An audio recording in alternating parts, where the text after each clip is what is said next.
125페이지입니다. 125페이지. 자, 무권 대리가 나오는데요. 대단히 중요해요. 근데 이제 시작을 할 때 좀 미리 말씀드릴 거는 어려워하세요. 이 부분은 어려워하세요. 근데 이제 공부하는 요령이 있는데 어려운 거는 기본만 하면 돼요. 쉬운 건 깊이 있게 하고.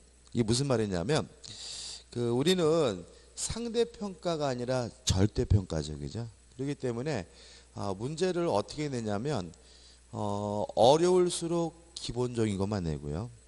쉬울수록 깊이 있게 내요. 이게 무슨 말이냐면 쉬운 거는 대충 내면 다 맞을 거 아니에요. 그죠? 그러니까 어떻게 해요? 깊이 있게. 그죠? 그래야 틀리니까. 근데 어려운 거는 기본적인 것만 내도 어떻게 해요? 틀리잖아요. 그러니까 어떻게 해요? 기본적인 것만. 근데 우리가 과거에 상대평가 시험 공부할 때는 그렇지 않았어요. 그죠? 남보다 어떻게 하든지 한 문제라도 더 맞아야 되니까 남이 모르는 걸 내가 어떻게 해요? 알아야 되니까 어려울수록 어떻게 해요? 깊이 있게 공부해서 완벽하게 뭐죠? 마스터했어야 되는데 절대평가는 난이도 조절을 해요. 난이도 조절을 하기 때문에 어려울 부분일수록 깊이 있게 공부하는 게 아니라 기본적인 것만 확실하게 뭐죠? 내 거로 만들면 돼요. 그래서 이 무권 대리 부분은 어떤 특징이냐면 어렵다고 인식을 하셔서 너무 열심히 공부하셔서 틀리는 부분이에요. 이 아주 이상하게. 왜 그러냐면 어려운 부분이기 때문에 출제하시는 부분은 기본적인 부분에 충실하게 내는데 수험생분들은 어려우니까 그냥 무작정 막 판례들을 막 외워 제껴 버리거든요. 그러니까는 뭐 핀트가 어긋나 있고요. 그래서 실제로 문제를 뭘 물어보는지도 모르고 틀리는 경우가 굉장히 많은 부분이기 때문에 이 부분은 뭔가 막 지엽적인 걸 막 외우는 게 아니라 뭘 완성하셔야 되냐면 기본적인 틀을 완성해야 돼요. 그래서 이번 강의는 기초 강의이기 때문에 기본적인 틀을 완성할 건데 이게 어떻게 보면은 무권들에서 가장 중요한 부분일 수도 있어요. 자, 한번 생각을 해보자고요. 가장 기본적인 생각인데 이런 겁니다. 갑이라는 사람이 A라는 토지를 가지고 있어요. 근데 을이 지 것도 아니면서 병한테 팔아먹었어요. 그럼 첫 번째 우리가 생각해 볼 건 뭐냐면 을이 어떻게 갑의 땅을 팔아먹었을까? 요거예요. 여러 가지 방법이 있을 것 같은데 실제로는 두 가지 방법밖에 없어요. 첫째는 자신의 소유라고 하면서 팔아먹을 수가 있겠죠. 그죠? 야, 이게 값게 아니라 실제로는 뭐예요? 내 거야 라고 하면서 팔아먹을 수가 있고요. 아니면 값게 맞아. 근데 내가 대리인이야. 대리인이라고 현명을 하면서 팔아먹을 수가 있겠죠. 다른 방법이 있을까요?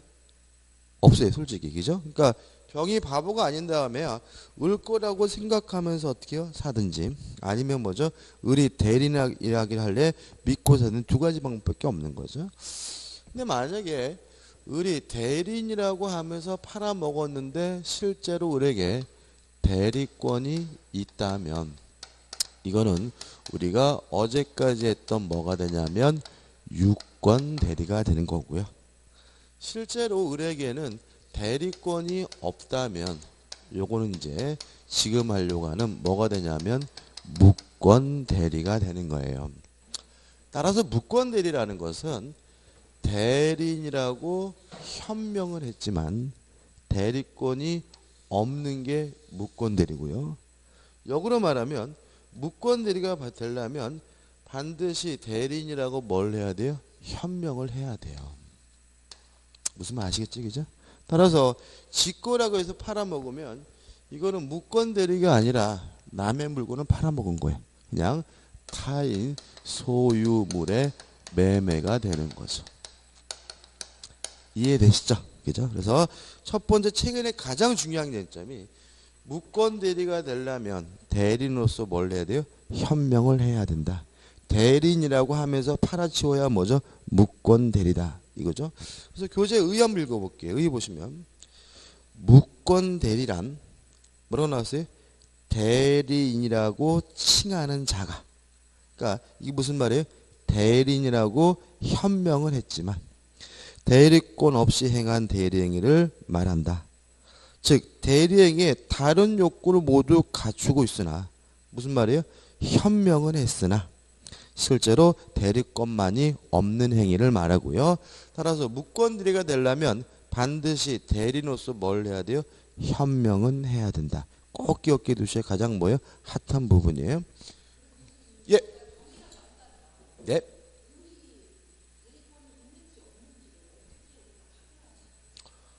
뭐 있는지 없는지 확인하는 가장 일반적인 방법은 위임장이죠. 그죠? 위임장.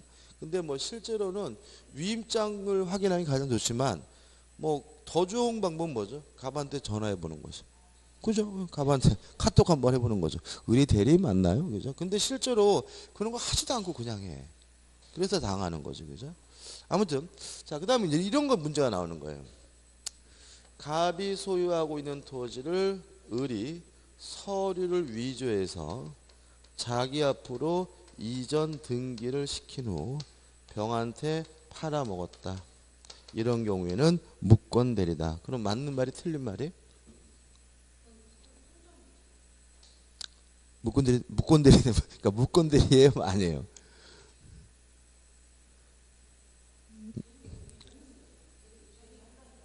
그죠? 무권대리가 아니에요, 그죠?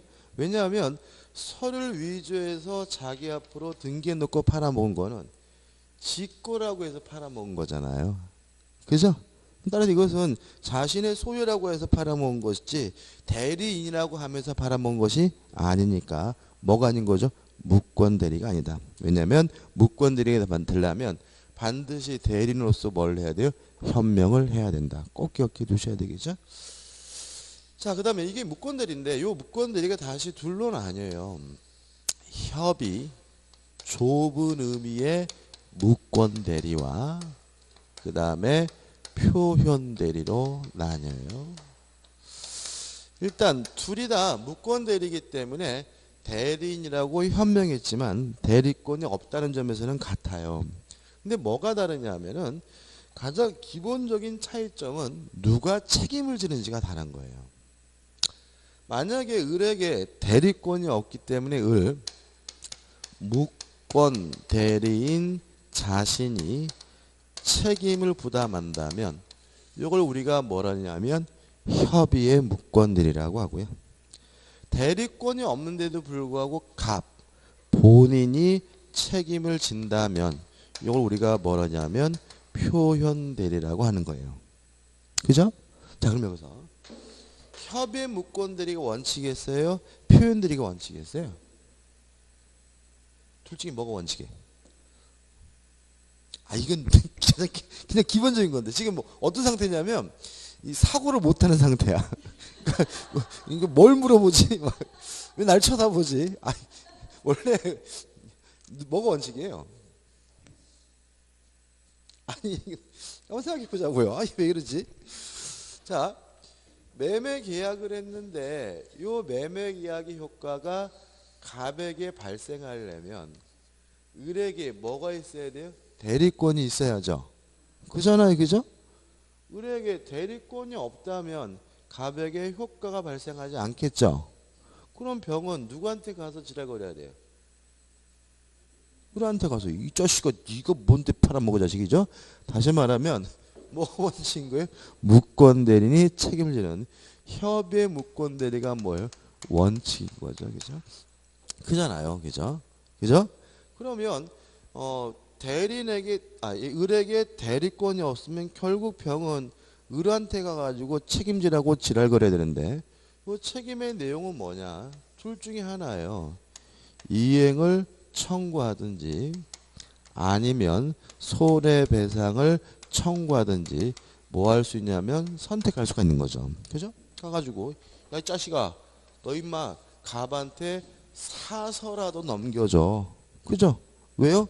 네가 임마 대리권도 없는데 대리인이라고 그랬잖아 자식아 라고 하든지 아니면 바로 을한테 뭘요? 손해배상을 청구하든지 이게 뭐예요? 원칙인 거죠. 그래서 실제로 가장 기본적인 무권의 효력은 무권대리인과 거래를 했으면 뭐 본인에게는 뭐 효과를 주장할 수가 없으니까 그 행위를 한 무권대리인에게 이행을 청구하든지 아니면 뭐죠? 손해배상을 청구하든지 요렇게 해결하게 된다. 이게 뭐죠? 가장 기본적인 줄기인 거죠. 동의하시죠? 그죠? 동의하시죠? 아, 당연한 거 아니에요, 그죠? 왜 저하고 눈을 안 마주치려고 그래? 당연하시, 그죠? 동의하시죠, 그죠? 자꾸 고개를 숙이죠. 몇 명 되지도 않는데. 자, 그 다음에, 그러면 이제, 표현들이는 예외적인 거잖아요. 그러니까 예외적인 거니까, 뭐가 필요해? 특별한 사유가 필요한 거죠. 그죠? 그죠? 특별한 사유가 있어야, 을에게 대리권도 없지만, 갑에게 뭐죠? 책임을 물을 수 있는 거잖아요. 그 특별한 사유가 세 가지예요. 첫째, 대리권 수여의 표시. 이걸 우리가 대리권 수여의 표시에 의한 표현들이라고 해요. 무슨 말이냐면 갑이 을에게요 대리권을 주지도 않았어요. 그래놓고 병을 만나가지고 야 을이 내 대리인이야 라고 표시를 했다면 서로 을에게 대리권이 없더라도 누가 책임을 져야 돼요? 갑이 책임을 져야 되겠죠. 그죠? 여기 뭐예요? 대리권 수요의 표시한 표현들이. 이런 일 흔할까요? 흔할 수도 있어요. 이런 얘기죠. 갑이 병을 데리고 을을 데리고 병을 만나 인사하세요. 우리 회사 영업부장이에요. 뭐 이렇게 소개시켜줬단 말이죠. 그러면 이 병의 입장에서는 이 사람이 영업부장이니까 대리권이 있겠구나 라고 어떻게 해요? 믿고 거래를 했는데 요놈에게 뭐가 없어요? 대리권이 없더라도 누가 책임져야 돼? 갑이 책임져야 된다. 이런 얘기인 거죠. 동의하시죠? 그죠? 그 다음에 두 번째로는 권한을 넘은이에요. 그걸 우리가 권한을 넘은 표현들이래요. 그죠? 예를 들어서 갑이 을에게 저당권을 설정할 수 있는 대리권을 줬어요. 그럼 을은 저당권을 설정할 수 있는 거죠. 그죠? 근데 저당권을 설정한 것이 아니라 병가 만나가지고 매매 계약을 하면 을은 저당권을 설정할 수 있는 거지 매매 계약할 대리권은 없는 거잖아요. 동의하시죠? 따라서 이것도 뭐예요? 무권대리인데 문제는 을이 병가 만나서 매매 계약을 한 계기를 누가 제공한 거죠? 갑이 제공한 거니까 이때 병은 갑에게 책임을 물을 수 있다. 이게 뭐예요? 권한을 넘은 표현들이에요. 동의하시죠? 이해하시죠? 집에서 다 싸우셨나? 오늘 아침에 나오실 때 뭐 힘든 일 있으셨어요? 세 번째 대리권 소멸 후예요. 자, 이건 이런 얘기입니다. 갑이 본인이 을에게 원래 대리권이 있었어요. 그래서 병이 그동안 을과 거래해왔고 서로 거래해오고 있었는데 을이 가지고 있던 대리권이 없어지면 병은 아직도 을에게 대리권이 있다고 믿을 위험이 있는 거죠. 그럼 갑이 병한테 야 이제 을 내 대리인이 아니야 라고 알려줘야 되는 거예요. 그렇지 않습니까? 그러지 않는 바람에 여전히 병이 을에게 대리권이 있다고 거래를 했다면 갑이 병에게 뭘 줘야 돼요? 책임을 져야 되는데 이게 뭐죠? 대리권 소멸 후의 표현들이죠. 정리해 볼게요. 자, 이런 얘기입니다. 자, 무권 대리인데도 불구하고 예외적으로 본인이 책임을 져야 되는 무권 대리가 뭐예요? 표현 대리인데 따라서 본인이 특별히 책임질 만한 뭐가 필요해요? 사유가 필요하다. 첫째, 주지도 않고 줬다고 뭐죠? 표시라든지 가지고 있는 권한을 어떻게 해요? 넘든지 있던 대리권이 뭐죠? 소멸되든지 셋 중에 한 가지 사유가 있어야지만 표현 대리가 뭐죠? 성립되게 된다. 여기까지가 뭐죠? 큰 틀이에요. 이게 이제 우리의 무권 대리 뭐죠? 반드시 알아야 될 사항이에요. 이해되시죠? 그죠? 어려운 거 없습니다. 그죠? 자, 그럼 이제 여기서 이제 우리 교재 보시면 처음에 이제 뭐가 나오냐면 양가를 입원해서 협의의 무권 대리와 표현 대리 가지고 기본적인 틀이 설명되어 있으니까 좀 보시기 바라고 넘겨보시면 무엇부터 나오냐면 협의의 무권 대리부터 나와요. 일단 뭐 자세히 볼 건 아닌데 한번 생각을 해보죠. 좀 지울게요. 자, 보시죠. 자, 갑의 토지를 을이 대리권도 없으면서 대리인이라고 현명을 해가지고 병과 만나서 매매 계약을 했으면 요 매매 계약 효과가 갑에게 뭐죠? 발생하지 않습니다. 그죠? 그죠? 따라서 갑은 기본적으로 뭐 할 필요 없어요? 신경 쓸 필요가 없는 거죠. 동의하세요? 동의 안 하는 분위기인데? 지금 우리 뭐 하고 있는 거예요? 이 표현들이 하는 게 아니라 뭐 그냥 협의 무권들이 하는 거, 그죠? 그러면 갑의 입장에서는 강 건너 불구경이에요. 자식들 왜 내 땅 가지고 지들이 싸움박질이지, 그죠? 신경 쓸 필요가 없는 건데 신경 쓸 일이 생길 수가 있어요.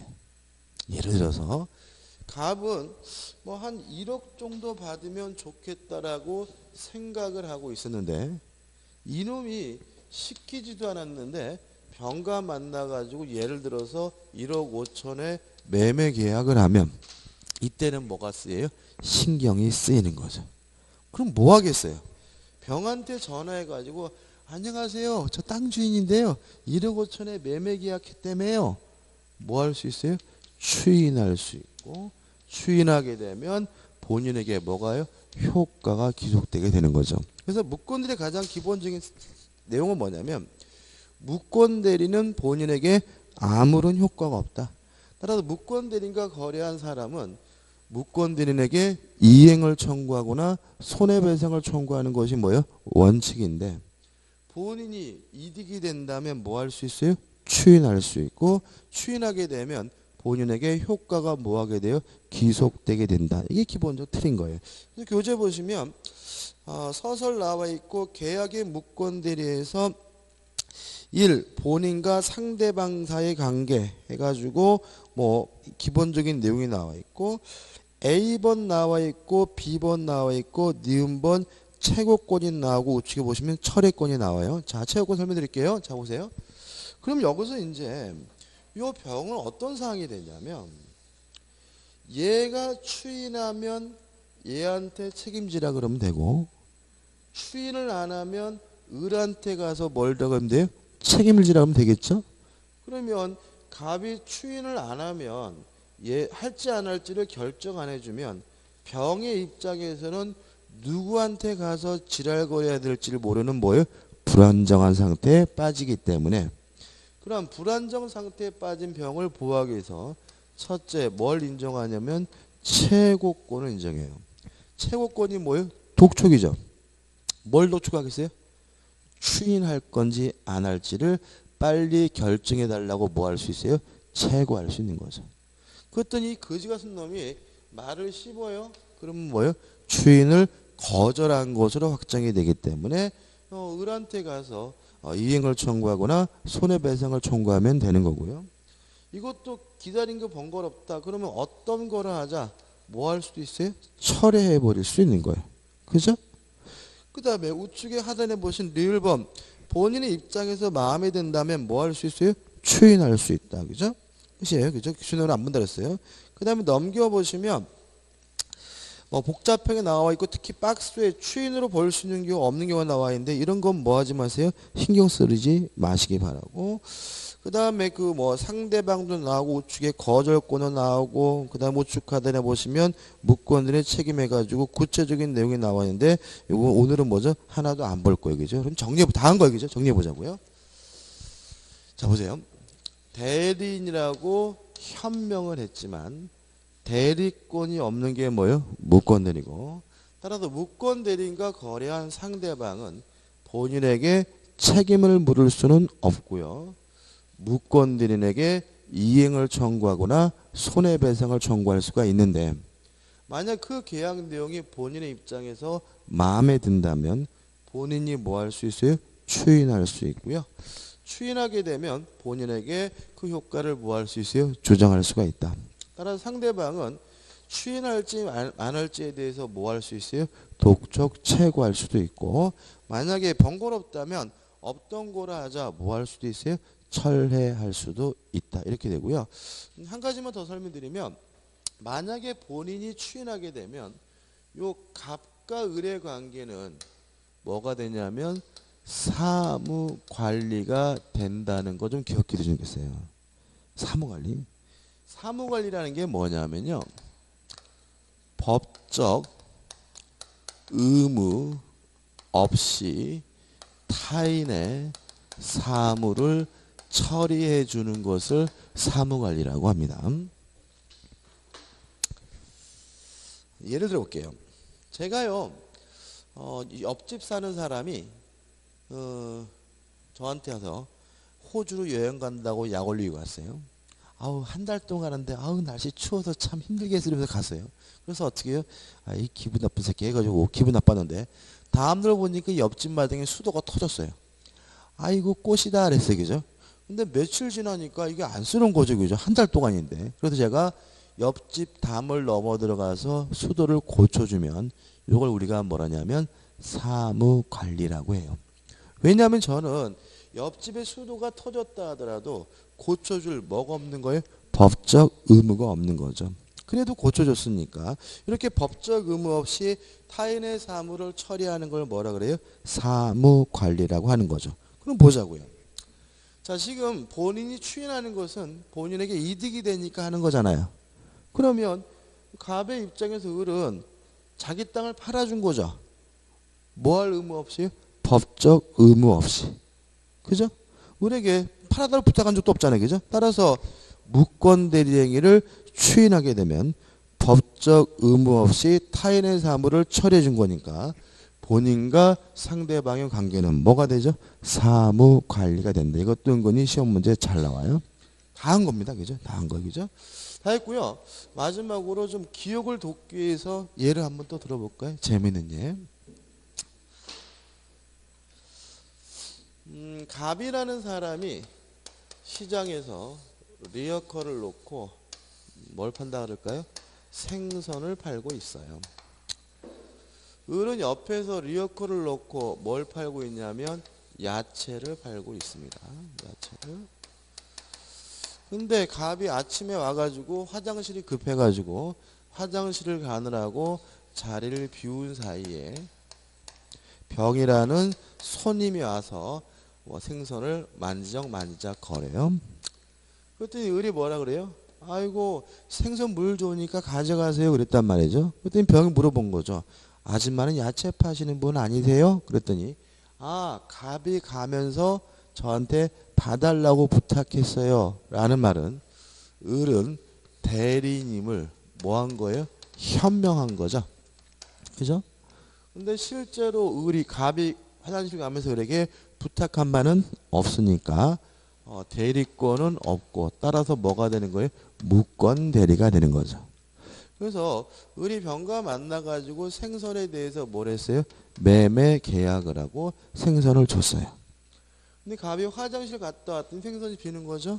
개똥이 엄마 생선이 없네 그랬더니 을이 어떻게 내가 자기 없을 때 팔았어 그랬더니 잘했어. 그죠? 무권대리행위를 뭐 한 거예요? 추인한 거죠. 그죠? 그러면 이제 을은 갑의 생선을 팔아줄 법적 의무 없이 팔아줬으니까 갑과 을의 관계는 뭐가 돼요? 사무관리가 되는 거죠. 이해되시죠? 이런 거예요. 이거 별거 어려운 거 아니야. 자꾸 이거를 막 어렵게 막 교재도 지금 너무 어렵게 써 있는데 막 팔레니 뭐니 막 외우려고 하니까 힘들어지는 거예요. 재미있어서 더 볼게요. 예를 들어서 이 생선 가격이 5,000원이라고 가정을 해볼게요. 5,000원. 그래서 을이 5,000원 받고 팔았어요. 그러면 이 5,000원 갑에게 줘야 되겠죠. 그죠? 이게 뭐냐면 원인 없는 이득, 부당 이득으로서 5,000원 줘야 돼. 5,000원 받고 팔았어. 갑한테 줘야 돼. 그죠? 근데 문제는 3,000원 받고 팔았어요. 얼마짜리를요? 5,000원짜리를. 그러면 3,000원만 주면 될까요? 아니면 내 돈 2,000원까지 합쳐서 5,000원을 줘야 될까요?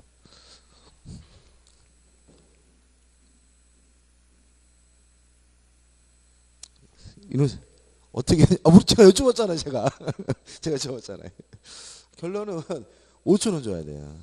요 3,000원은 부당이득으로서 반환을 해야 되고요. 요 2,000원은 불법행위를 원인으로 손해배상해 줘야 돼요.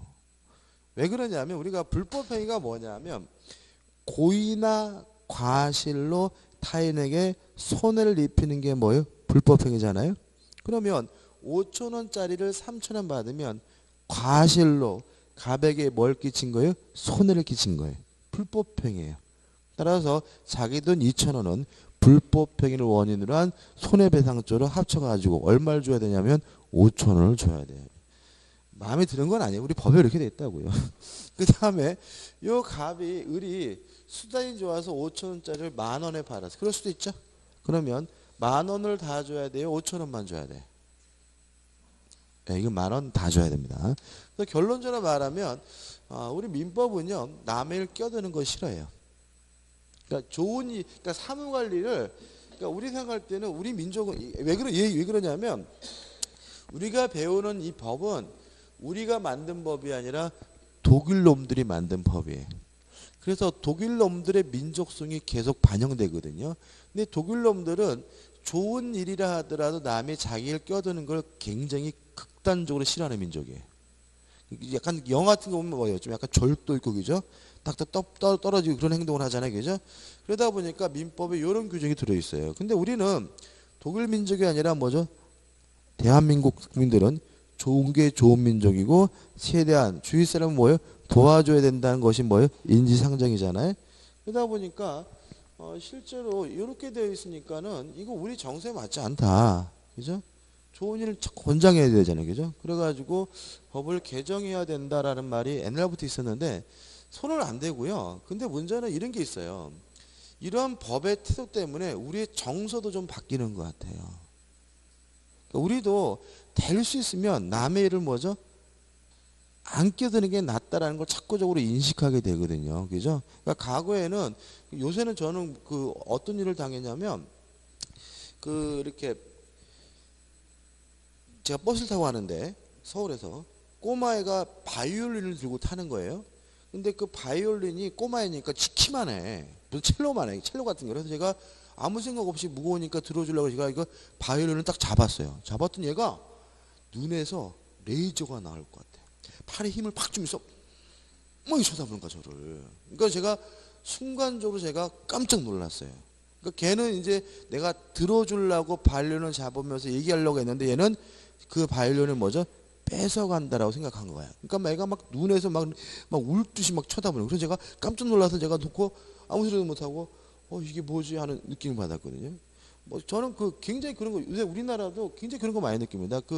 제일 저는 싫은 게 운전하다 보면은 스트레스 차 있죠. 불 안 켜고 다니는 차. 막 가끔 보시잖아요. 안 보세요? 저는 이렇게 운전을 많이 하니까 아주 진짜 위험해 고속도로에서. 그러니까는 지가 불을 안 켜고 하니까 뭐 요새같이 이렇게 날씨 안 좋으면 안 보이잖아요. 거기다 검은 색깔 차면은. 근데 보면은 이제 보통 그러면 이제 하이빔 같은 게 켜주고 좀 키라고 얘기를 해줘야 되는데 안 해 우리는. 안 해. 왜 그런 거예요? 괜히 하이빔 키면 네가 뭐냐고 막 지랄거릴까봐 그냥 지나가잖아요. 그죠? 욕하면서. 근데 제가 유럽에서 이렇게 운전을 해보면 제가 한 번은 작년인데 차를 렌트를 해가지고 이 조명 켜고 끄는 거를 포드 자동차 해가지고 잘 몰랐어요. 잘 몰라가지고 이제 막 밤에 가는데 이제 후미등을 안 켜고 한 거예요. 그러니까 뒤에서 지나가는 사람마다 하이빔을 켜야 되더라고요. 하이빔 켜더라고요. 그래가지고 처음에는 저 새끼들 왜 지랄이야 막 이랬거든요. 그래서 세보니까 불이 안 켜져 있더라고요. 그러니까 거기는 후미등이 안 켜져 있으면 무조건 뒤에서 하이빔 켜야 돼요.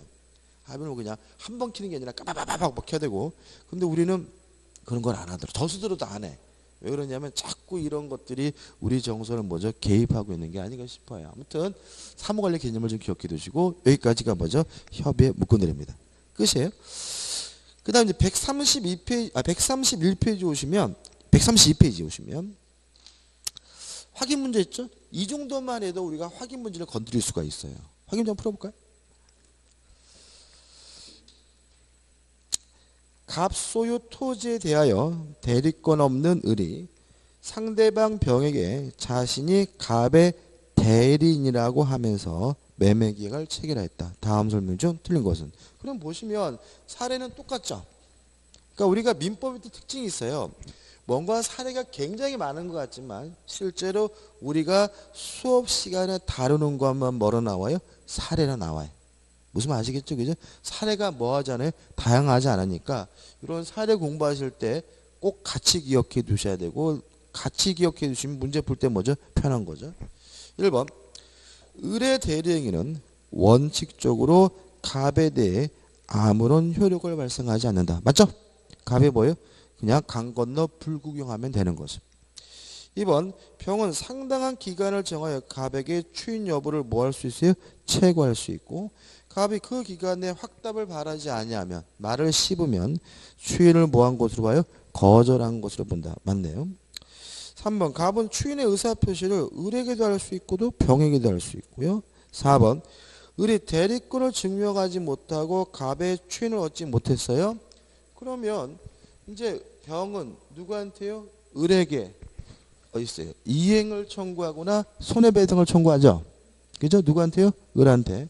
그러면 이행을 청구할 건지 손해배상을 청구할 건지 누가 선택할 문제? 병이 선택할 문제죠.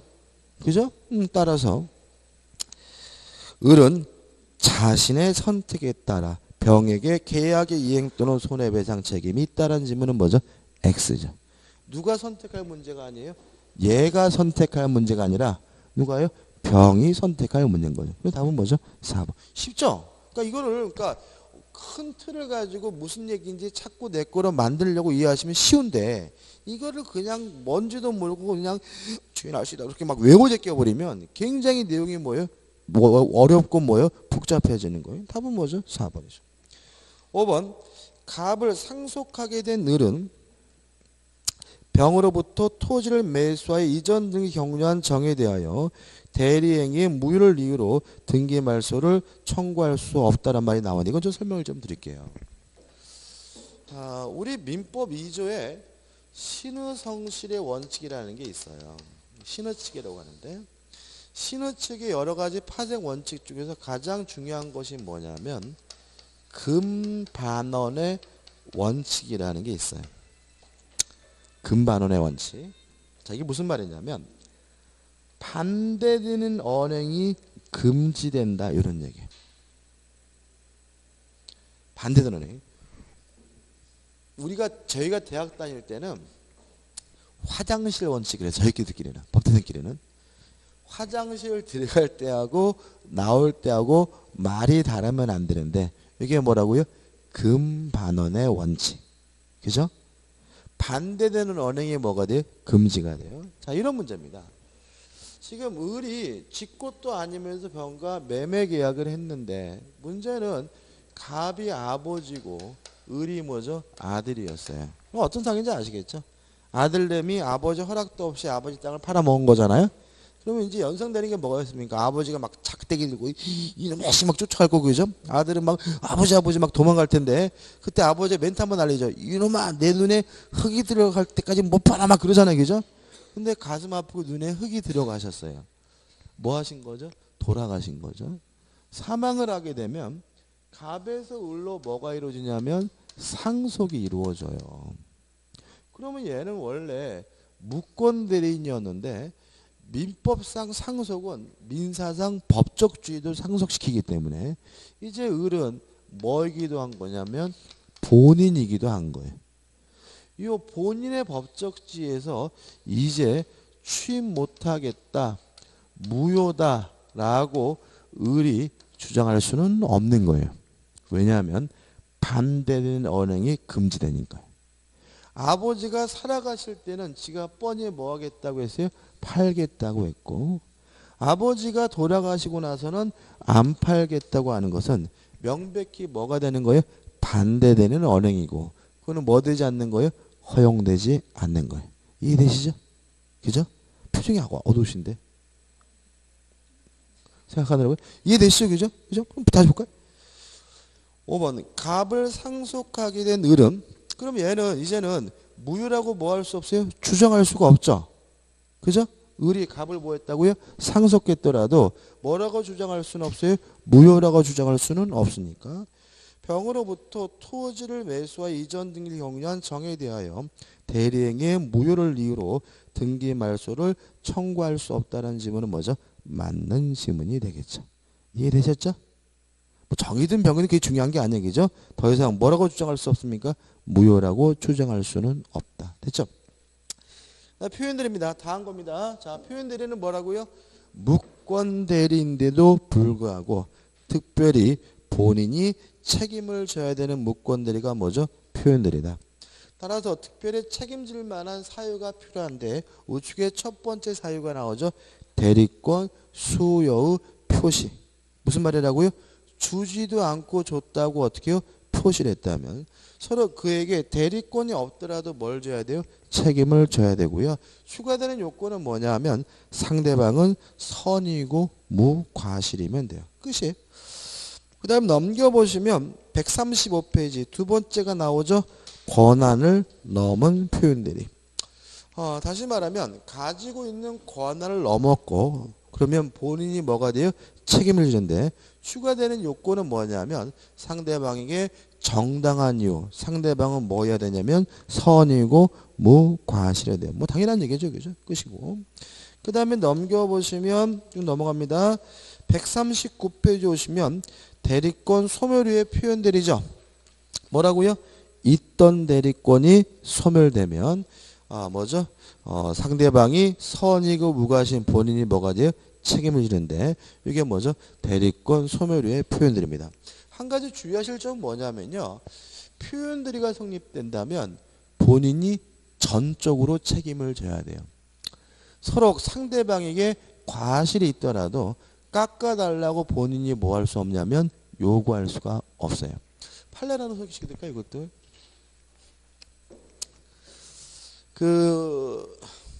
옛날에 명성그룹이라는 기억나세요? 명성그룹?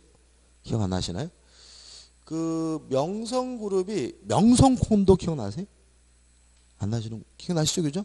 그러니까 이 명성콘도 콘도 회사인데 이 명성그룹이 그 옛날입니다. 그죠? 80년대 초반 중반까지 10대 그룹 중에 하나였어요. 10대 그룹. 근데 이게 참 웃긴 건 뭐냐면 이게 말이 안 되는 거거든요. 왜 그러냐면 콘도 사업이 잘 되려면 기본 전제가 필요해요. 대부분의 국민들이 자가용이 있어야 돼. 콘도는 보통 일반적으로 대중교통이 불편한 곳에 있기 때문에 대부분이 지금처럼 자가용이 없는 시대라면 콘도를 이용하기 대단히 어렵잖아요. 그죠? 근데 80년대 초반 중반에도 제가 이렇게 중학교 이렇게 다닐 때 저 서울인데 반에 자가용 있는 사람 이렇게 하면은 60명에 한두 명 들까 말까 한 시기거든요. 근데 그 시기 때 콘도 사업을 해서 10대 재벌이 됐단 말이죠. 이게 말이 안 되는 거거든요. 지금 같으면 이해가 될 수도 있지만 지금 이게 설악 콘도로 바뀌었죠. 이 명성 콘도가. 근데 이제 이 명성그룹의 그 비하인드 스토리가 있는데 이제 언론 보도됐는데 상업은행 회화동 지점이 있어요. 상업은행의 회화동 지점에 김동명 이거 이 얘기가 아니구나. 이건 나중에 되겠다. 이 얘기는 안 할게요. 그죠? 너무 시간이 많이 가서. 이게 다른 얘기입니다. 그죠? 죄송합니다. 다른 얘기가 있어. 이거는 권한을 넘는 표현들의 중요한 판례인데 오늘은 안 할 거예요. 다른 판례 할게요. 외환은행 남대문 지점이 있었어요. 이것도 은행이라 헷갈렸네. 근데 이 양반은 김대리인데 김대리라는 분이 뭐 하는 분이냐면 파출 수납 업무를 하는 양반이었어요. 파출 수납이 뭔지 아시겠어요? 옛날에 이렇게 은행 직원들이 리아커 같은 거 끌고 다니면서 그죠? 상인들한테 돈 받고 통장 써주고 그런 거 있잖아요. 그죠? 지금은 없어졌죠. 왜냐하면 자동화도 되고 그러니까. 근데 과거에는 은행 문 닫으면 예금할 방법이 없고 남대문 시장 같은 경우는 뭐 새벽까지 장사하니까 이게 힘드니까 은행 직원들이 어떻게 돌아다니면 돈을 받았단 말이죠. 그 업무를 하는 사람이에요. 근데 문제는 이 파출소 나오는 김대리는 뭐만 할 수 있냐면 예금만 할 수 있는 사람이에요. 예금 업무만. 그래서 어떻게 되냐면 상인들로부터 통장하고 돈을 받아가지고 은행에다가 뭐요? 입금을 시키고 통장을 찍어가지고 이제 상인들한테 어떻게 해요? 다시 나눠주고 그런 업무를 하는 사람인데 문제는 이 상인들이 이런 장사를 하다 보니까 친해지니까 수년 동안 하니까 요 김대리가 뭐까지 하냐면 출금까지 하게 되는 거예요. 어떻게 상인들이 김들이 나 10만 원만 차지하면서 어떻게 통장하고 도장 주고 비밀번호는요. 옛날에 많이 썼던 게 뭐예요? 7777 많이 썼잖아요. 옛날에 7777 뭐 이런 식으로 해가지고 이제 출금 업무를 하는 거예요. 그러니까 이 사람이 이제 수년 동안 하다 보니까 남대문 시장의 대부분의 상인들의 통장의 비밀번호를 어떻게 해요? 다 알게 된 거예요. 그래가지고 이 사람이 어떻게 했냐면 그러니까 돈 좀 차달라고 도장을 맡길 때 미리 출금 전표를 다 도장을 찍어 놓은 거예요. 이해되세요? 그래가지고 어떻게 해요? 대부분의 상인들의 출금 전표를 싹 준비해 놓은 다음에, 그죠? 다음에 이제 상인들이 입금해 달라고 돈과 뭘 줘요? 통장을 줬잖아요. 그럼 이제는 입금, 출금 전표는 마련되어 있고 이제 뭐가 생겼어요? 통장이 생겼으니까 요걸 가지고 준비해 가지고 은행에서 돈을 찾아가지고 도망가 버려요. 얼마였겠어요? 피해액이 이걸 원래 보도도 안 됐어요. 3천억이었어요. 이게 솔직히 언론에 보도 안 됐지만 은행이 이런 것 관련된 최고의 사건. 그러니까 지금은 남대문 시장이 많이 맛이 갔지만 옛날에는 뭐 남대문 시장 뭐 돈이 막 흘러 넘치는 곳이었단 말이에요. 그러니까 이 사람이 거의 남대문 시장에 있는 상인들의 돈을 다 찾아가지고 도망가 버린 거예요. 도망가 버리니까 이제 요 상인들 입장에서는 은행에다가 예금 달라고 뭐 했겠어요? 소송을 제기했겠죠. 그잖아요, 그죠? 그러니까 은행은 뭐라고 주장하냐면 요 김대리는 말 그대로 대리인데 예금 업무만 하는 사람이지 출금하는 사람은 아니다. 따라서 권한이 아니니까 돈 못 주겠다라고 뭐 했어요? 주장을 했어요. 그랬더니 이제 법원은 어떤 얘기를 하냐면 얘는 기본적으로 예금을 할 수 있는 뭐가 있는 사람이에요? 기본 대리권이 있잖아요. 근데 출금에 있다는 말은 가지고 있는 권한을 어떻게 해요? 넘었다는 거죠. 따라서 권한을 넘은 표현들이기 때문에 출금 행위가 은행에게 뭐가 있어요? 효과가 있고 따라서 은행은 상인들에게 돈을 돌려줘야 된다라고 판시를 하려고 합니다. 이해되시죠? 그죠? 가지고 있는 권한을 넘었으니까. 그랬더니 은행이 뭘 주장하냐면 좋다. 이게 아무리 표현대리가 성립된다 하더라도 이 사람한테 비밀번호도 가르치고 도장까지 다 주고 한꺼번에 줬다는 것은 명백히 상인들에게 과실이 있는 거 아니냐. 주의 의무가 결여되어 있는 거 아니냐. 따라서 금액을 깎자라고 은행이 뭐요? 주장한 것에 대해서 우리 법원은 뭐하고 있지 않냐면 받아들이고 있지 않습니다. 표현대리가 성립되면 본인은 전적으로 책임을 져야 되고요. 과실이 있다 하더라도 뭐 할 수 없어요? 깎을 수가 없다는 것이 우리 판례 입장이라는 것까지 기억해 두시기 바랍니다. 그럼 정리해 볼게요. 그죠? 자, 표현대리는 뭐냐? 무권대리인데도 불구하고 특별히 본인이 책임을 져야 되는 무권대리가 뭐죠? 표현대리인데 따라 특별한 사유가 필요하다. 첫째, 주지도 않고 줬다고 표시라든지 이게 뭐예요?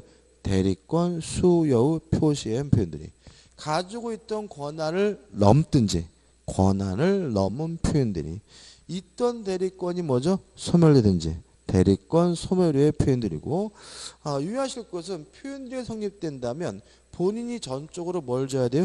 책임을 져야 되고 가실이 있더라도 뭐 할 수 없어요? 깎을 수 없다는 것까지가 기본적인 내용입니다. 정리하는 의미에서 문제 한번 풀어볼게요. 140페이지 보시면 하단에 뭐가 나오냐면 확인 문제가 나와요. 표현들에 관한 설명으로 옳은 것을 모두 고른 것은 기억. 건물의 관리를 위임받은 대리인이에요. 그럼 이 사람은 기본 대리권이 뭐예요? 관리죠. 그죠? 근데 뭐 했어요? 건물을 양도했어요. 그러면 가지고 있는 권한을 넘은 거죠. 그죠? 그러니까 어떻게 해요? 체결한 경우에는 권한을 넘은 표현들이 될 수 있다. 맞죠? 어렵지 않아요. 그러니까 이거 어렵지 않은데 자꾸 뭐예요? 개별적으로 외우려고 하는 게 어려운 거예요. 그죠? 니은번. 대리행위의 상대방으로부터 직접 전득한 자는 대리인에게 권한이 있다고 믿을 만한 정당한 이유가 있는 경우다. 이거 설명드려야 되겠다. 자, 보시면 병은 표현대리 을과 매매 계약했으니까 을에게 대리권이 있는 줄 알았습니다라고 주장할 수 있겠죠. 근데 을이 병이 정한 때 또 팔아먹었어요. 그럼 이 정을 우리가 뭐라 그러냐면 전득자라고 하거든요. 근데 얘는 을과 거래한 적이 없죠. 그러니까 얘가 나는 얘한테 대리권이 있다고 주장할 수 있는 것은 아니겠죠. 무슨 아시겠어요? 그죠? 다시 말하면 무권 대리를 만난 사람이 난 저놈한테 대리권 있는 줄 알았으면 이렇게 주장할 수 있지. 얘는 얘를 꼴도 안 본 사람이잖아요.